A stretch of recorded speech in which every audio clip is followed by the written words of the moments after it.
Hey, what's up, you guys? Alright, so, just here and about. This is my first trip. Well, yeah, kind of like my first trip.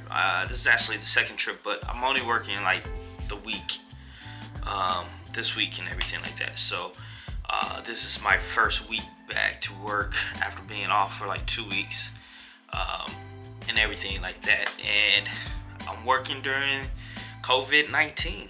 So let's talk about this, man, and how is it affecting us as flight attendants, man. It's crazy. First, I do want to go into two things. You know, it's wild that flight attendants are a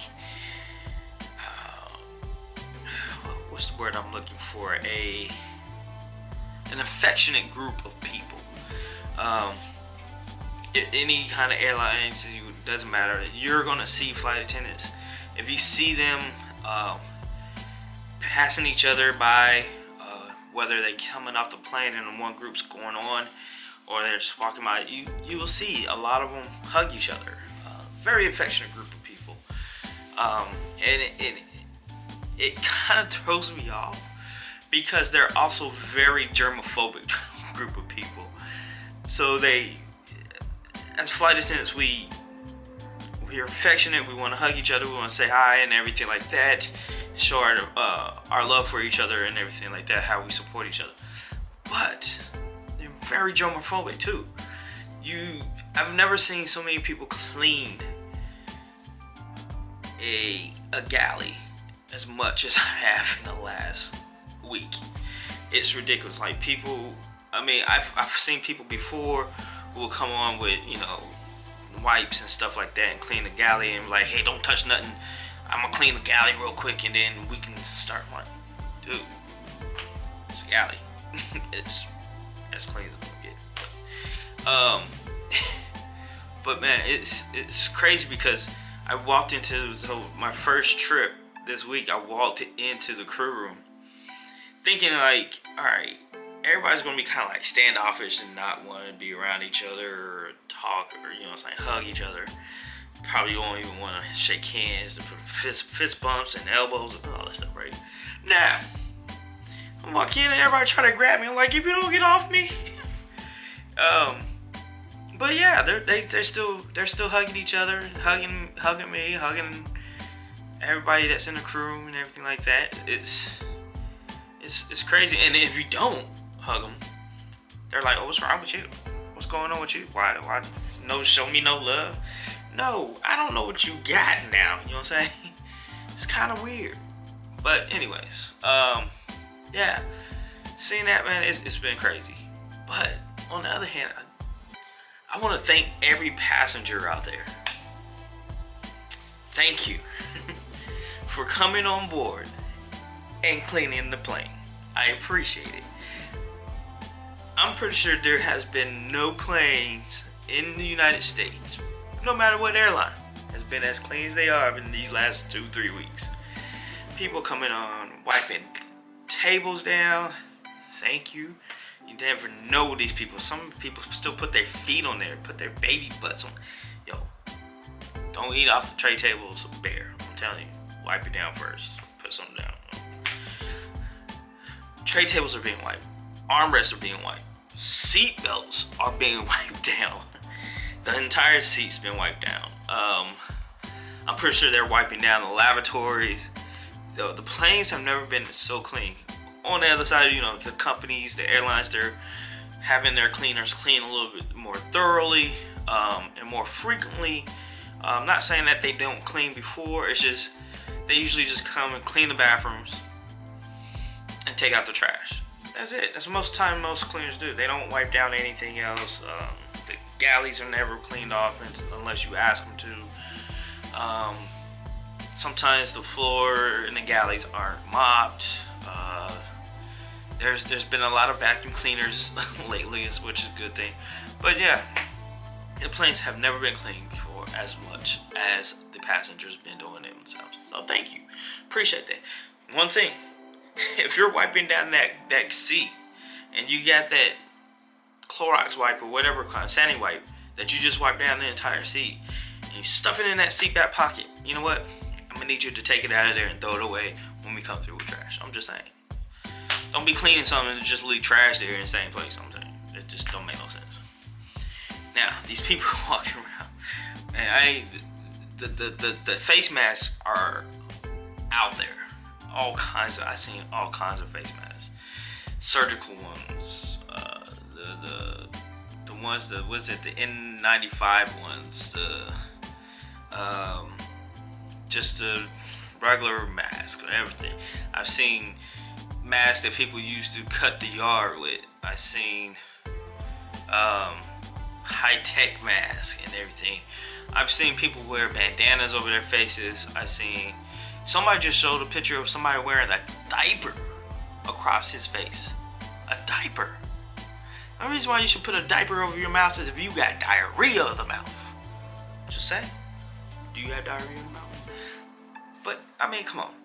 But the thing is about these people wearing these masks, they're not wearing them correctly. I've seen people wear masks and they just put them over here.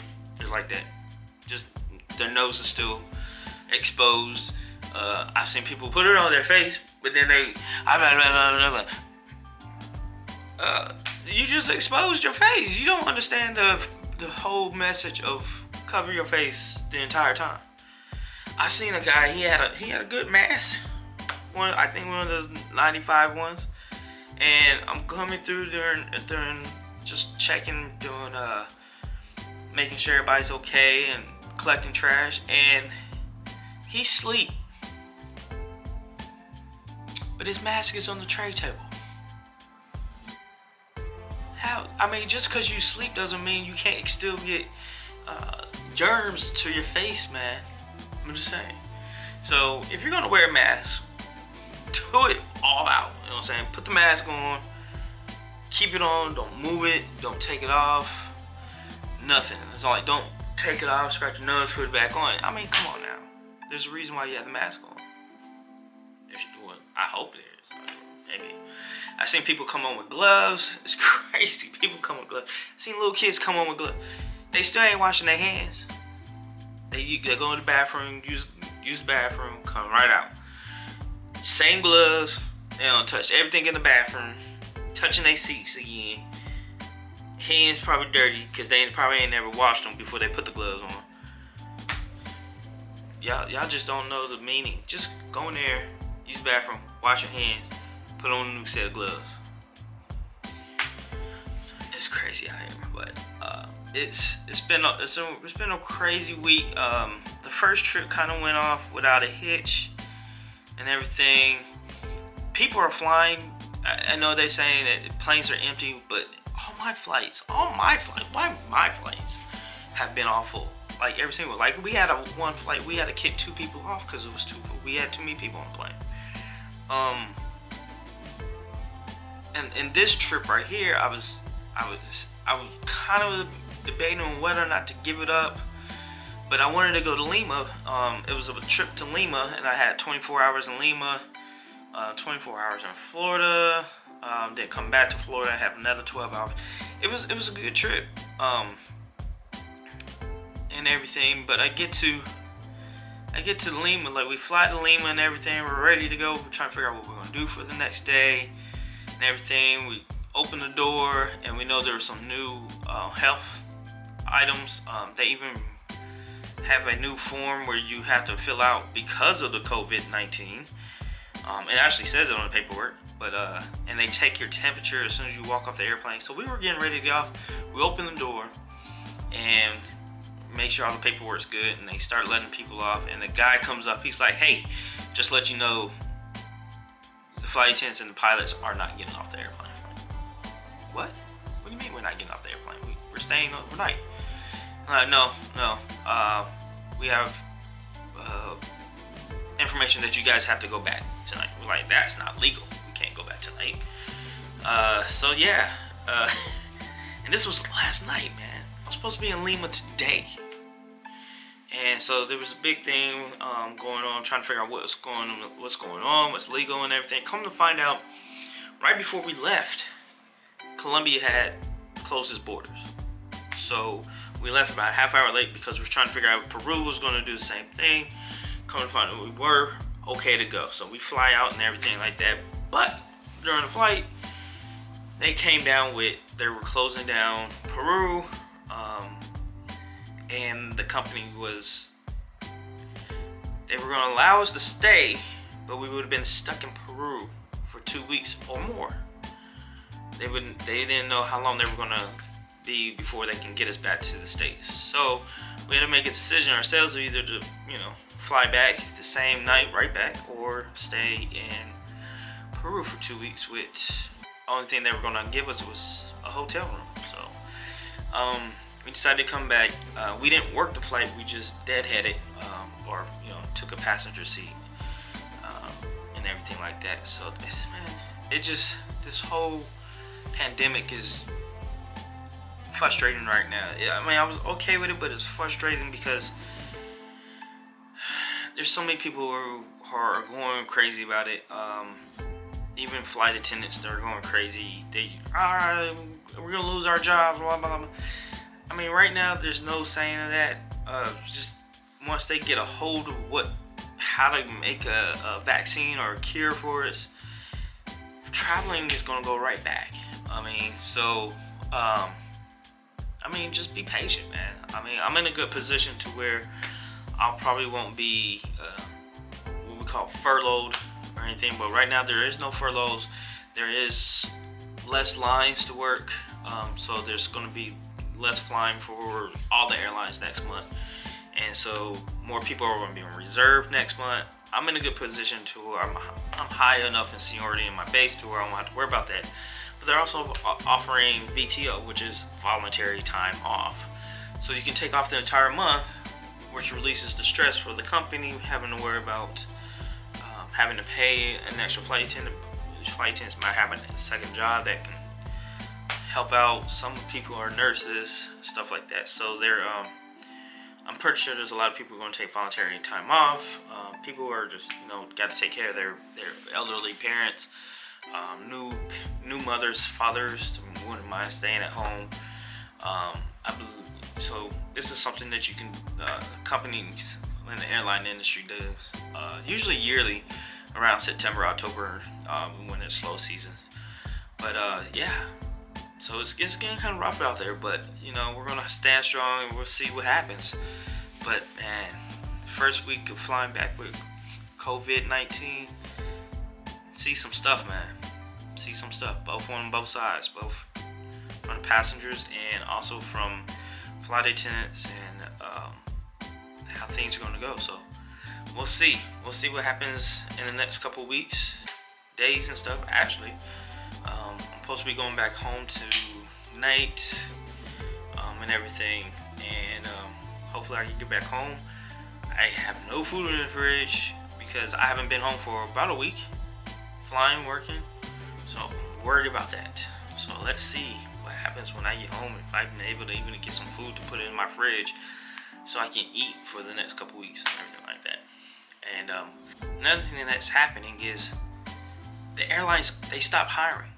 So I mean, I know with my company, my airlines, they had 2 more classes signed up, ready to go. One supposed to be starting in about a week, and then another one starting a month from now, and they've rescinded or postponed those training dates because they're not going to be able to hire, because they're actually going to be cutting lines, cutting flying, so they won't need as many flight attendants. So it's getting rough, and I feel for those people who, you know, were ready and gun-ho, ready. If you're watching, one of you guys watching the video, man, like, you know, you guys were ready to come to training and asking questions and citing everything, and then it's COVID-19, boys. It's taking everybody's joy away. So the only thing I can say to these people who have these potential offers, these CGOs, is it's not over. The journey's not over. Keep learning all the information that you're supposed to be learning and everything before you go to training. So that first week of training, as stressful as it's going to be, at least you've been, you know, studying those packets and stuff like that to prepare you for when you get that call to be like, hey, we're going to offer training again. Can you make it for this day? So be flexible, highly flexible. That's the best advice I can tell people. I mean, like, you have the information as far as what to study and everything like that. So why not use this opportunity right now of extra time to be able to study for this stuff? And as soon as the airlines start hiring again, you're already at the top of the list. All right, you guys. Appreciate you guys watching. I'm gonna try to watch some TV or something. I'm trying to get this TV at the hotel. I'm in a hotel room in Fort Lauderdale. See if I can get this TV. This TV is supposed to have Chromecast on it, so I'm gonna see if I can get my Netflix to play on the TV, because I hate watching Netflix on my phone and everything. I couldn't bring my laptop this time on this trip, because in Peru you're not supposed to bring anything but your one cell phone. You're not allowed to bring electrons. We'll talk about that maybe some other time. But anyways, thanks for watching. Definitely make a comment, hit a like, share, and as always, subscribe. Peace out to you guys who subscribed to my channel already. I love you guys. Thank you. And I'm out. You know, your boy Vegas is out. Oof.